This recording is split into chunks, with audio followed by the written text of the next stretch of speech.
Hello दोस्तों, क्या हाल है। तारीख 3 सितंबर 2024, दिन मंगलवार और हिंदी तिथि भाद्रपद अमावस्या के बाद अब शुक्ल पक्ष प्रतिपदा एकम होगी। और आइए बात करते हैं आज के मुख्य समाचार में देश भर की तमाम बड़ी खबरों पर नजर डालते हैं। देखिए, पहली बड़ी अच्छी खबर किसान भाई लोगों के लिए। किसानों की जिंदगी में सुधार के लिए केंद्र सरकार ने एक नई पहल की है। साल 2047 तक का एक प्लान भी बताया है और केंद्र सरकार ने कैबिनेट बैठक में किसानों के लिए 13,966 करोड़ रुपए की इंफ्रास्ट्रक्चर परियोजनाओं को मंजूरी दी है। केंद्रीय मंत्री ने बताया कि कृषि के क्षेत्र को सशक्त बनाने और खाद्य सुरक्षा को सुनिश्चित करने के लिए 7 महत्वपूर्ण निर्णयों को मंजूरी दी गई है। यानी कि ये 13,966 करोड़ की टोटल 7 योजनाएं हैं जिन्हें केंद्र सरकार की मंजूरी मिली है। ऐसे में अब देखिए आप दोस्तों की मोदी कैबिनेट बैठक में किसानों के लिए क्या 7 बड़े ऐलान किए इन लगभग 14,000 करोड़ रुपए की योजनाओं में। तो ये आप स्क्रीन पर पॉइंट्स में देख सकते हैं कि इन योजनाओं को मंजूरी मिली है केंद्र सरकार की तरफ से। लगभग सभी योजनाओं का मकसद है कृषि के क्षेत्र में इंफ्रास्ट्रक्चर को बढ़ावा देना। किसानों के पशुओं, बागवानी और फसलों से जुड़ी ये योजनाएं हैं। वहीं किसान भाई लोगों के लिए एक और अच्छी खबर तो ये है कि केंद्रीय कृषि मंत्री शिवराज सिंह चौहान आज एग्रीश्योर फंड और कृषि निवेश पोर्टल का भी शुभारंभ करेंगे। ग्रीन थोन AIF उत्कृष्टता पुरस्कार भी प्रदान करेंगे। 3 सितंबर को यह कार्यक्रम का आयोजन होगा। चलिए अगला अपडेट देखिए। मोदी कैबिनेट बैठक में रेल यात्रियों को भी बड़ी खुशखबरी मिली। मध्य प्रदेश, महाराष्ट्र के 6 जिलों से गुजरेगी अब ट्रेन। जी हाँ, दरअसल केंद्र सरकार की तरफ से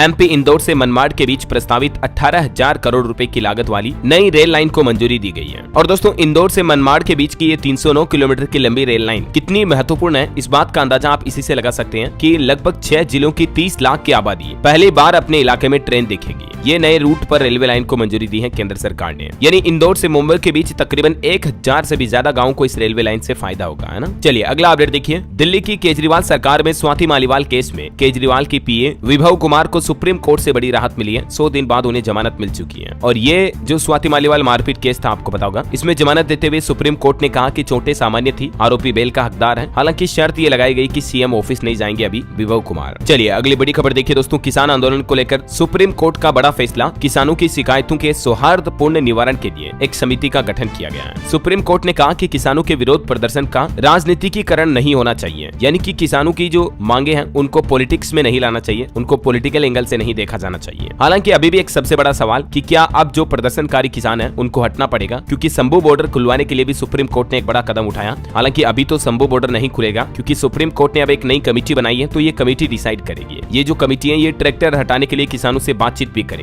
ये तस्वीरें आप देख सकते हैं शंभू बॉर्डर की, जो कि पिछले काफी महीनों से बंद पड़ी है और यहाँ इस रूट पर कॉमर्शियल व्हीकल की आवाजाही भी बंद है। वैसे सुप्रीम कोर्ट की बात हो रही है तो आपको एक और बड़ी खबर बता दूं। जातिगत जनगणना पर भी सुप्रीम कोर्ट का एक बड़ा फैसला आया और इस बार ये फैसला केंद्र सरकार के पाले में पड़ा है, क्योंकि सुप्रीम कोर्ट ने जाति जनगणना पर सुनवाई करने से ही इनकार कर दिया है। एक याचिकाकर्ता ने जनसंख्या के आंकड़ों की जल्द गणना करवाने की मांग की थी सुप्रीम कोर्ट में याचिका लगाकर, लेकिन सुप्रीम कोर्ट ने इस केस की सुनवाई करते हुए जाति जनगणना करवाने वाली मांग की याचिका पर सुनवाई करने से ही इनकार कर दिया। इस मुद्दे पर देखिए RSS का भी क्या कहना है कि जातिगत जनगणना को राजनीतिक हथियार न बनाए। सरकार सिर्फ डेटा के लिए जाति जनगणना करवाए, इसका इस्तेमाल समाज की भलाई के लिए होना चाहिए। ये RSS के प्रवक्ता सुनील अंबेकर का कहना है। चलिए दोस्तों, सुप्रीम कोर्ट से जुड़ी एक और बड़ी खबर देखिए आप। बुलडोजर एक्शन पर भी अब सुप्रीम कोर्ट गाइडलाइन जारी करेगा, क्योंकि सुप्रीम कोर्ट ने इस मुद्दे पर सुझाव भी मांगे हैं। और यहाँ तक कि सुप्रीम कोर्ट ने यह भी कहा कि सिर्फ आरोपी होने पर किसी का घर नहीं गिरा सकते हैं। यहाँ तक कि आरोपी दोषी भी सिद्ध हो जाए तब भी उसके घर पर बुलडोजर नहीं चलवाया जा सकता है। और बुलडोजर एक्शन पर इस सुनवाई के दौरान ये देख सकते हैं आप सुप्रीम कोर्ट में केंद्र सरकार ने भी क्या जवाब दिया। गवर्नमेंट का ये कहना है कि हमने किसी भी आरोपी की प्रॉपर्टी इसलिए नहीं गिराई क्योंकि उसने अपराध किया, बल्कि आरोपी के अवैध कब्जों पर म्युनिसिपल एक्ट के तहत ये एक्शन लिया गया है। जबकि सुप्रीम कोर्ट ने कहा कि किसी का बेटा आरोपी हो सकता है, लेकिन इस आधार पर पिता का घर गिरा देना ये कोई कार्यवाही का सही तरीका नहीं है। वैसे अभी हमारे देश में सबसे ज्यादा बुलडोजर एक्शन उत्तर प्रदेश में लिया जाता है, आपको पता होगा। योगी सरकार तो बुलडोजर के नाम से ही फेमस है। और ये बुलडोजर एक्शन उत्तर प्रदेश तक ही सीमित नहीं है, बल्कि मध्य प्रदेश, राजस्थान में भी हाल ही में कई ऐसे मामले देखे गए जिनमें प्रशासन ने बुलडोजर चलवाया, है ना। खैर, अब इस मेन मुद्दे पर कि क्या बुलडोजर चलवाना सही है या नहीं, सुप्रीम कोर्ट में अगली सुनवाई होगी 17 सितंबर को। और सुप्रीम कोर्ट ने देश की पार्टियों से जवाब भी मांगे, सुझाव भी मांगे कि बुलडोजर एक्शन पर आपकी क्या राय है। अब देखते हैं दोस्तों 17 तारीख को सुप्रीम कोर्ट की तरफ से क्या फैसला सुनाया जाता है। जो भी अपडेट आएगा मैं आपको बता दूंगा इसी चैनल DLS न्यूज के माध्यम से। और वहीं देखिए सुप्रीम कोर्ट के जज का एक और बयान कि समाज में भीड़ तंत्र पैदा हो रहा है। नेता अपराधियों को फांसी देने का वादा करते हैं, जबकि फैसला लेना तो न्यायपालिका का काम है। लेकिन आजकल पॉलिटिक्स में, राजनीति में भी न्याय की बातें की जाती है। ये भी बयानबाजी की सुप्रीम कोर्ट ने, है ना। चलिए आगे बढ़ते हैं खबरों में।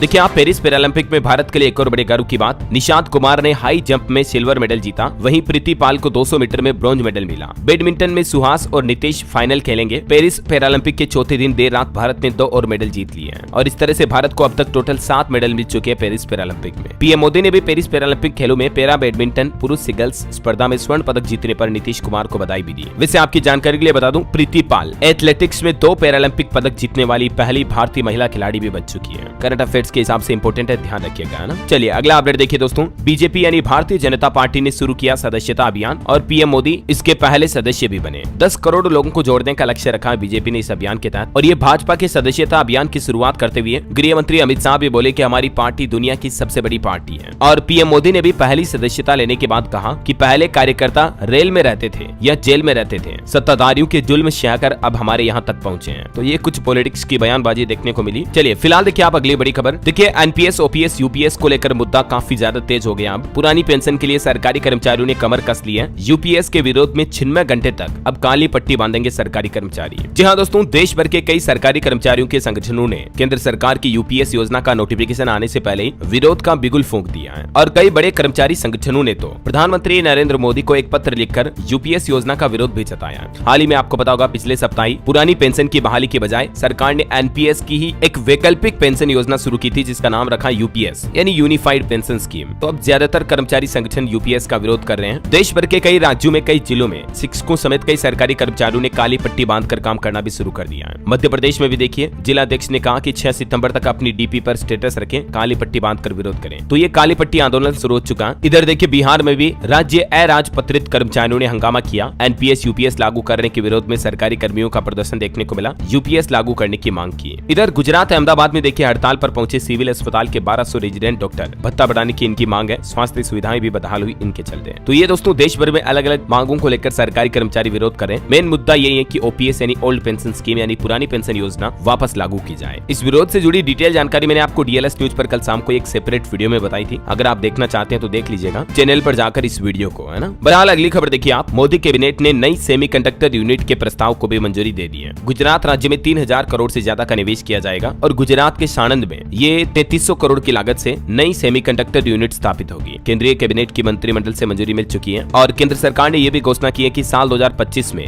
भारत की पहली सेमीकंडक्टर चिप आ जाएगी। खुद केंद्रीय मंत्री ने कहा कि सरकार ने कायंस के 3300 करोड़ के चिप प्रपोजल को मंजूरी दी है। तो ये भी एक अच्छी बात है। और वही खबर देखिए आप, IC-814 वेब सीरीज को लेकर केंद्र सरकार ने नेटफ्लिक्स को एक नोटिस भेजा और कहा कि किसी व्यक्ति को देश की भावनाओं से खेलने का अधिकार नहीं है। नेटफ्लिक्स के कंटेंट हेड को ये सरकार की तरफ से नोटिस भेजा गया। चलिए खबर है दोस्तों, एयू स्मॉल फाइनेंस बैंक करेगा देश के 12 राज्यों में 1100 स्वास्थ्य शिविरों का आयोजन और इससे ग्रामीण भारत के लगभग 1 लाख लोगों को लाभ मिलेगा। एयू स्मॉल फाइनेंस बैंक की तरफ से ये नई पहल शुरू की जा रही है। और चलिए दोस्तों अगली खबर देखिए आप। बांग्लादेश में हालात सुधरते ही खुले भारतीय वीजा केंद्र। हालांकि अभी 2 तरह के वीजा का ही आवेदन कर सकते हैं, लेकिन फिलहाल चिकित्सा और छात्र वीजा की आवश्यकता को देखते हुए सरकार ने नागरिकों के लिए सीमित नियुक्त स्लॉट की सुविधा शुरू कर दी है। वहीं अंतर्राष्ट्रीय न्यूज से जुड़ी एक और बड़ी खबर देखिए आप। दुबई में मुश्किल में फंसे भारतीयों को बड़ी राहत मिली है। अब इस योजना का लाभ मिलेगा। मदद के लिए आगे आया दूतावास भी। दरअसल अब दुबई से भारत लौटने की इच्छा रखने वाले आपातकालीन प्रमाण पत्र के लिए आवेदन कर सकते हैं। भारत की जो इंडियन एम्बेसी है दुबई में, उसकी तरफ से भी मदद की जा रही है। ठीक है ना। चलिए अगली बड़ी एक तुक बड़ी खबर देखिए दोस्तों। जम्मू कश्मीर में आतंकियों की फायरिंग से एक जवान शहीद हो गया। हमारा मिलिट्री स्टेशन पर छिपकर गोली चलाई। सेना और पुलिस का सर्च ऑपरेशन अभी भी जारी है। वही देखिए मणिपुर राज्य में भी फिर से हिंसा के मामले देखे गए। गोलीबारी में 2 लोगों की जान चली गई, 9 से ज्यादा घायल हो गए। इधर पुलिस ने दावा किया कि उग्रवादियों ने ड्रोन से बम गिराए। चलिए अगला बड़ा अपडेट देखिए आप। मार्केट रेगुलेटर सेबी का ये नया प्लान है।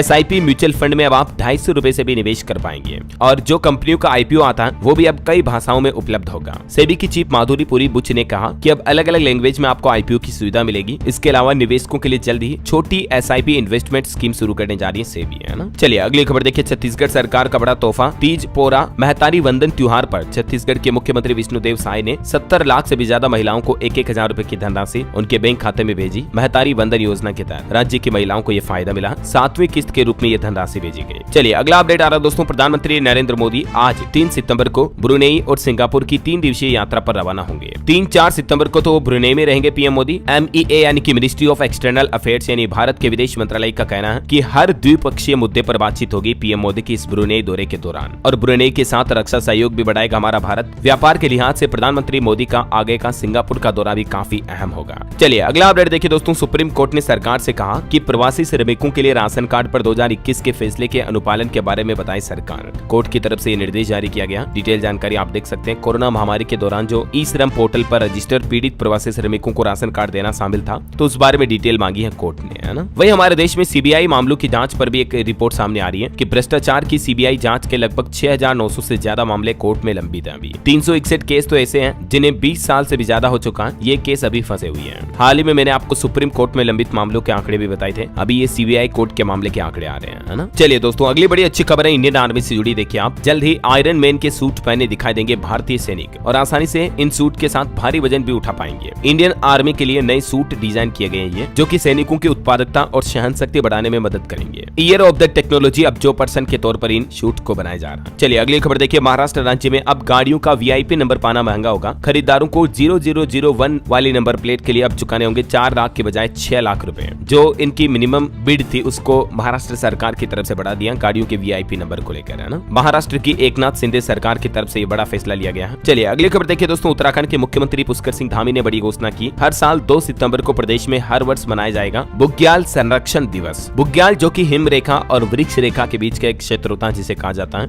और उत्तराखंड जैसे पहाड़ी राज्यों में इन एरियाज के संरक्षण के लिए ही उत्तराखंड सरकार की तरफ से ये फैसला लिया गया है। और वहीं देखिए दोस्तों एक श्रद्धांजलि। फेमस यूट्यूबर मोहनीश कर्ज की सड़क हादसे में जान चली गई। स्पोर्ट्स बाइक से इनका एक्सीडेंट हो गया। दाम के ट्रेवल लाइफ करके इनका चैनल का नाम है, ये ट्रेवलिंग व्लॉग वगैरह बनाते थे। ईश्वर इनकी आत्मा को शांति दे। बहरहाल अभी तो अपन कुछ और महत्वपूर्ण और काम की खबरें देखेंगे दोस्तों, लेकिन फिलहाल वक्त हो चला आज के ताजा मौसम समाचार जानने का। देखिए देश का मानसून ट्रेकर वैष्णो देवी के रास्ते में लैंडस्लाइड हुआ जिसमें 2 महिलाओं की जान चली गई, एक जख्मी हो गया। आंध्र प्रदेश और तेलंगाना में भारी बारिश और बाढ़ की वजह से 19 से ज्यादा लोगों की जान चली गई। अकेले तेलंगाना में भी पिछले 24 घंटों में भारी बारिश से 10 लोगों की मौत हुई। आंध्र प्रदेश में भी हालात बिगड़े। पीएम मोदी ने दोनों राज्यों के मुख्यमंत्रियों से फोन पर बातचीत की और हालातों का जायजा लिया। वैसे दोस्तों आज भी मौसम विभाग की चेतावनी है। 20 राज्यों में भारी बारिश का अलर्ट है। आंध्र प्रदेश और तेलंगाना पर केंद्र सरकार की स्पेशल पैनी नजर है। 99 से ज्यादा ट्रेनों को रद्द किया गया। कुछ अलग अलग राज्यों के मानसून के हालात देखिए आप। राजस्थान का मानसून अपडेट। जयपुर अलवर में तेज बारिश हुई। 29 जिलों में आज भी बरसात का अलर्ट है। वैसे राजस्थान में इस साल तेज बारिश ने 13 सालों का रिकॉर्ड तोड़ दिया। 238 ऐसे बांध है जो ओवरफ्लो यानी कि क्षमता से ज्यादा भर गए हैं। कई जगहों पर तो रेगिस्तानी इलाकों में भी नदियां बहने लगी हैं। बिहार का मानसून अपडेट देखिए आप। सितंबर में मानसून एक्टिव हुआ लेकिन अगस्त जैसी बारिश नहीं हो रही है। आज हालांकि 19 जिलों में बूंदाबांदी की बारिश की संभावना है। मध्य प्रदेश में देखिए आप। भोपाल इंदौर समेत 12 जिलों में बारिश हुई। 14 जिलों में तेज बरसात का अलर्ट आज भी।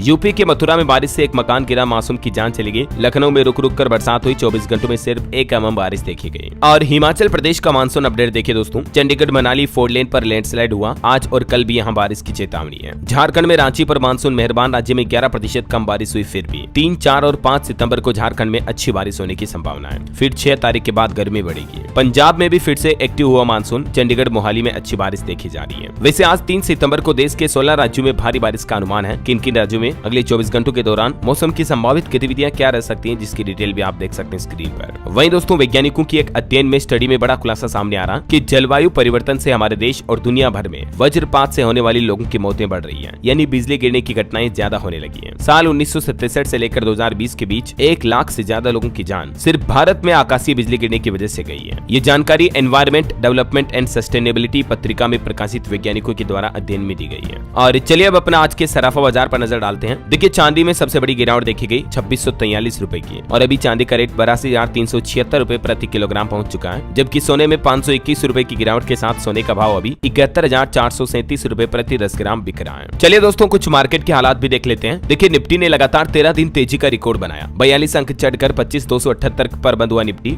और शेयर बाजार ने भी आज ऑल टाइम हाई बनाया नया। वहीं ऑटो इंडस्ट्री से एक रिपोर्ट आ रही कि मारुति सुजुकी ने पिछले महीने अगस्त में 1,82,000 गाड़ियां बेची, जो कि पिछले साल से 4% कम बिक्री रही। टाटा मोटर्स की सेल्स में भी 8% की गिरावट दर्ज हुई है। वहीं इधर दोस्तों हिंडनबर्ग की रिपोर्ट के बाद अब सेबी चीफ पर 3 जगह से लाभ लेने का एक और आरोप लगा है। कांग्रेस बोली कि ICICI से 16 करोड़ 80 लाख की सैलरी ली, जबकि बैंक ने कहा कि हमने सिर्फ रिटायरमेंट बेनिफिट्स लिए हैं। तो ये काफी कुछ कंट्रोवर्सी चल रही है कांग्रेस लिवरेज के आरोपों पर आईसीआईसीआई ने ये जवाब भी दिया। माधवी पुरी बुच जो कि सेबी की पहली महिला चेयरपर्सन है, इन पर ये काफी आरोप लग रहे हैं। और वहीं दोस्तों निवेशकों से जुड़ी भी एक रिपोर्ट प्रकाशित की सेबी ने कि जो आईपीओ के इन्वेस्टर होते हैं ना, वो एक सप्ताह में अपनी 54% शेयर हिस्सेदारी को बेच देते हैं। एसईबीआई यानी सेबी की स्टडी में ये बड़ा खुलासा हुआ कि अक्सर जो आईपीओ में इन्वेस्टमेंट करने वाले होते हैं, उनका रिटर्न अगर 20% से ज्यादा बढ़ा तो एक सप्ताह में 68% शेयर बेच देते हैं। वैसे आपकी क्या राय है आईपीओ में इन्वेस्टमेंट पर, कमेंट करके बताइएगा मुझे। और चलिए आगे बढ़ते हैं खबरों में। देखिए खबर, आम आदमी पार्टी विधायक अमानतुल्लाह खान को 4 दिनों के लिए ईडी की रिमांड पर भेजा गया है। दिल्ली की राउज एवेन्यू कोर्ट ने यह आम आदमी पार्टी विधायक पर बड़ी कार्रवाई की है। चलिए खबर है, टेलीकॉम सेवाओं तक सामान पहुंच सुनिश्चित करने के लिए अब होगा डिजिटल भारत निधि फंड का इस्तेमाल। केंद्र सरकार की तरफ से इस संबंध में संचार मंत्रालय ने अधिसूचना भी जारी की। ये देख सकते हैं आप, डॉट की तरफ से किया हुआ ट्वीट भी। वही खबर है दोस्तों, जनवरी से जून 2024 तक भारत दुनिया के 151 देशों के साथ ट्रेड में सरप्लस रहा। मतलब भारत ने व्यापार में मुनाफा कमाया है। सबसे ज्यादा अमेरिका से फायदा हुआ भारत को। चलिए अगला अपडेट देखिए, बिहार का राजगीर 2024 महिला एशियाई चैंपियंस ट्रॉफी की मेजबानी करेगा हॉकी इंडिया। देख सकते हैं आप बिहार सरकार की क्या प्लानिंग है इसको लेकर।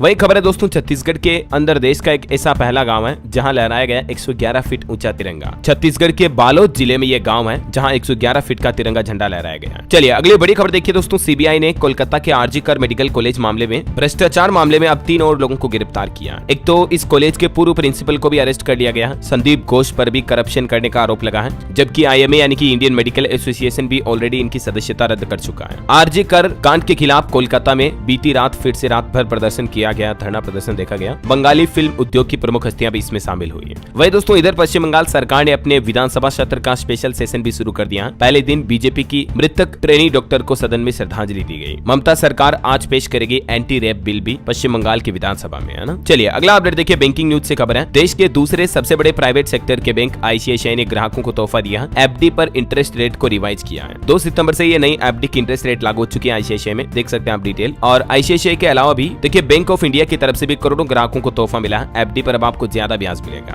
क्योंकि बैंक ऑफ इंडिया की तरफ से एक नई एफडी स्कीम भी शुरू की गई जिसका नाम है स्टार धन वृद्धि डिपोजिट स्कीम। तो इस स्कीम में अब आपको उच्च ब्याज दर का लाभ मिलेगा। कितनी इंटरेस्ट रेट मिलेगी देख सकते हैं आप। ये 333 दिनों की एफडी फिक्स्ड डिपोजिट योजना है, जिसमें आपको अलग अलग दिनों के अकॉर्डिंग अलग अलग इंटरेस्ट रेट मिलेगी, है ना। चलिए अगला अपडेट देखिए दोस्तों, किसानों से जुड़ी खबर है। प्राकृतिक तरीके से उगाए गेहूं को 1725 रुपए अधिकतम एमएसपी पर खरीदेगी राज्य सरकार। मक्का किसानों को भी अधिक कीमत मिलेगी। हिमाचल सरकार की तरफ से ये घोषणा की गई है ऑर्गेनिक फार्मिंग के किसानों के लिए। वही खबर है, विधानसभा चुनाव से पहले झारखंड राज्य को भी केंद्र सरकार ने बड़ी सौगात दी है। पीएम मोदी इस दिन दिखाएंगे 2 नई वंदे भारत ट्रेन को हरी झंडी। दरअसल पीएम मोदी इसी महीने 15 सितंबर को झारखंड के जमशेदपुर में ये 2 नई वंदे भारत ट्रेनें शुरू करेंगे, है ना। वही रेलवे से एक और अच्छी खबर है, यूपी प्रयागराज तक जाएगी जम्मू मेल, रोजाना जा सकेंगे संगम नगरी भी। इंडियन रेलवे की तरफ से इस रूट को भी एक्सटेंड किया गया है। चलिए अगली खबर देखिए दोस्तों, अब नहीं चलेगी मनमानी, स्कूलों के निरीक्षण की खुद निगरानी करेंगे एसीएस एस सिद्धार्थ। बिहार राज्य में अधिकारियों को ये नए टास्क भी दिए हैं। बिहार के सरकारी स्कूलों में निरीक्षण की निगरानी अब खुद शिक्षा विभाग के एसीएस सिद्धार्थ करेंगे। चलिए खबर है, अब 10 लाख रुपए तक की सामान्य निविदा जारी करने के लिए लेनी होगी सैद्धांतिक स्वीकृति। उत्तर प्रदेश में एलडीए यानी कि लखनऊ विकास प्राधिकरण की तरफ से ये नया आदेश जारी किया गया है। वहीं मध्य प्रदेश से भी एक बड़ी खबर देखिए, अब आप आसानी से करा सकेंगे प्रॉपर्टी की रजिस्ट्री, क्योंकि नया सॉफ्टवेयर करेगा अब आपकी पूरी मदद। दरअसल दोस्तों, अगर आप मध्य प्रदेश में प्रॉपर्टी बेचते खरीदते हैं या उसकी रजिस्ट्री करवाते हैं तो अब आपको परेशान नहीं होना पड़ेगा। न तो आपको 2 गवाह रजिस्ट्री ऑफिस में लाने होंगे, क्योंकि सरकार ने लोगों को राहत देने के लिए संपदा 2.0 सॉफ्टवेयर पूरा तरह शुरू कर दिया, मतलब तैयार कर लिया है, जो कि आपकी प्रॉपर्टी रजिस्ट्री से जुड़ी हर परेशानियों से आपको निजात दिला देगा। ये पोर्टल कैसे काम करेगा, डिटेल जानकारी आप देख सकते हैं। चलिए अगली बड़ी अच्छी खबर देखिए आप, देश के इस राज्य में बनाए जाएंगे 1000 खेल मैदान। खुद मुख्यमंत्री योगी आदित्यनाथ सरकार की तरफ से उत्तर प्रदेश में ये बड़ी घोषणा की गई है। यूपी में ये खेल मैदान बनाए जाएंगे, है ना। चलिए खबर है, कैंसर मरीजों को इलाज के लिए मिलेगी 15 लाख रुपए तक की सहायता यानी कि मदद दी जाएगी। अब झारखंड सरकार की तरफ से ये बड़ी घोषणा की गई है। अबुआ स्वास्थ्य योजना में भी राशन कार्ड धारकों के लिए 15 लाख रुपए तक की मुफ्त इलाज की व्यवस्था ऑलरेडी लागू है। अब मुख्यमंत्री गंभीर बीमारी योजना में कैंसर को भी शामिल कर लिया है। मध्यम वर्गीय परिवारों को भी इस योजना का लाभ मिलेगा। झारखंड सरकार 15-15 लाख रुपए कैंसर इलाज के लिए भी देगी, है ना। चलिए खबर है, पंजाब सरकार की तरफ से छुट्टी का ऐलान किया। स्कूल, सरकारी दफ्तर वगैरह सब कुछ बंद रहेंगे। कल 4 सितंबर को पंजाब राज्य में छुट्टी की घोषणा की गई है। पहला प्रकाश गुरु पर्व है श्री गुरु ग्रंथ साहिब जी का, और इस शुभ दिन के मौके पर यह छुट्टी का ऐलान किया गया है। चलिए अगली खबर देखिए, उड़ीसा में बांग्लादेशी घुसपैठियों की अब पहचान की जाएगी। सरकार ने सभी जिलों के कलेक्टर और एसपी को निर्देश भी जारी किए। वही खबर है दोस्तों, बिहार में भी अब जमीन फ्लैट से लेकर विवाह तक निबंधन होगा पूरी तरह से ऑनलाइन। सिर्फ गवाही के लिए जाना होगा ऑफिस। मध्य प्रदेश की ही तरह बिहार सरकार भी जमीन फ्लैट से लेकर विवाह तक के निबंधन की प्रक्रिया को अब और आसान करने जा रही है। राज्य के 11 नए निबंधन कार्यालयों में ई सॉफ्टवेयर के माध्यम से ऑनलाइन निबंधन की शुरुआत हो चुकी है और इस सुविधा में आपको क्या क्या फीचर मिलेंगे जिसकी डिटेल भी आप देख सकते हैं। ये बिहार की नीतीश सरकार की नई पहल है। चलिए कुछ और स्टेट न्यूज अपडेट देख लेते हैं दोस्तों फटाफट से। देखिए आप बड़ी दुख भरी खबर, राजस्थान के बाड़मेर में एक फाइटर प्लेन MiG-29 क्रैश हो गया, धमाके के साथ आग लगी। हालांकि अच्छी बात ये रही कि हादसे से पहले ही दोनों पायलट सुरक्षित तरीके से बाहर निकल गए और ये विमान भी सुनसान इलाके में गिरा तो इससे पब्लिक को भी कोई नुकसान नहीं हुआ, है ना। वहीं राजस्थान की भजनलाल सरकार का एक बड़ा फैसला देखिए आप। भीलवाड़ा नगर परिषद पूरी तरह से नगर निगम बन चुका है। राकेश पाठक बने पहले महापौर। स्वायत्त शासन विभाग की तरफ से ये नया आदेश भी जारी कर दिया। हाल ही में आपको बताऊंगा वित्त मंत्री ने बजट में ये घोषणा की थी। तो अब राजस्थान में अलग अलग जिलों को नगर परिषद से नगर निगम बनाने की कवायद शुरू हो चुकी है। और एक अपडेट देखिए, राजस्थान में नए बने छोटे जिले मर्ज हो सकते हैं। मंत्री कन्हैयालाल शर्मा बोले कि विधानसभा क्षेत्र के बराबर जिले बन गए, ऐसे क्या 200 जिले होंगे फिर राज्य में, तो इसलिए मतलब जो बहुत छोटे छोटे जिले हैं उन्हें मर्ज करके एक नया बड़ा जिला बना दिया जाएगा, ऐसा है ना। चलिए अगली खबर देखिए आप। मध्य प्रदेश के सरकारी कर्मचारी और पेंशनर्स को भी अब आयुष्मान जैसी सुविधा मिलेगी। किडनी ट्रांसप्लांट जैसी गंभीर बीमारी के लिए 10 लाख रुपए तक का कैशलेस इलाज मिलेगा और एमपी सरकार ने इस योजना के लिए ड्राफ्ट भी तैयार कर लिया है। चलिए खबर है दोस्तों, उत्तर प्रदेश के लखनऊ में सीएचओ का धरना 6ठे दिन खत्म हुआ। वेतन बढ़ाने समेत 6 मांगों पर सहमति बनी। मिशन के डायरेक्टर से बातचीत के बाद ये फैसला लिया। इन 6 मुद्दों पर सहमति बनी। ये 6 पॉइंट आप देख सकते हैं स्क्रीन पर। वहीं यूपी वाराणसी के बड़ौदा यूपी बैंक के कर्मचारियों ने भी प्रदर्शन किया। उत्तर प्रदेश के तकरीबन 30 जिलों के 5800 संविदा कर्मियों को नौकरी से बाहर निकाले जाने का डर है, इसलिए बोले कि हम अनिश्चितकालीन हड़ताल करेंगे। और बिहार में भी देखिए आप, बीजेपी सदस्यता अभियान के तहत मिनिमम 105 रुपए देने होंगे बीजेपी का सदस्य बनने के लिए। 1 लाख रुपए तक डोनेशन भी दे सकते हैं और 7 दिन के अंदर स्वीकृति मिलेगी। बीजेपी के राष्ट्रीय अध्यक्ष जेपी नड्डा की तरफ से ये प्लान भी बताया गया। वही खबर है दोस्तों, बिहार में 5 सितंबर को बिहार खेल सम्मान समारोह का आयोजन होगा। इस समारोह में 615 खिलाड़ी, 22 कोच को सम्मानित किया जाएगा। पेरिस ओलंपिक के मेडलिस्ट श्रीजेश इसके मुख्य अतिथि होंगे। और एक बड़ी अच्छी खबर देखिए, बिहार राज्य की 1 करोड़ बच्चियों को लाभ मिलेगा। राज्य में बच्चियों को सर्वाइकल कैंसर का फ्री टीका लगाया जाएगा अगले महीने 1 अक्टूबर से ही। पहले चरण में 1 करोड़ बच्चियों को यह सर्वाइकल कैंसर का फ्री टीका लगाने का टारगेट रखा है बिहार सरकार ने। महावीर कैंसर संस्थान के डॉक्टर की रिसर्च भी इसमें शामिल की जाएगी और अब ये सर्वाइकल कैंसर का टेस्ट भी सिर्फ 500 रुपए में हो सकेगा। बाकी उसके बाद टीका बिल्कुल फ्री में लगेगा, है ना। चलिए अगली खबर देखिए आप। ई कॉमर्स कंपनी ग्रोगिन अपैरल लगाएगी यूनिट बिहार में। यहाँ के कपड़े कई देशों में एक्सपोर्ट किए जाएंगे। उत्तर बिहार में ये पहली प्रोडक्शन यूनिट होगी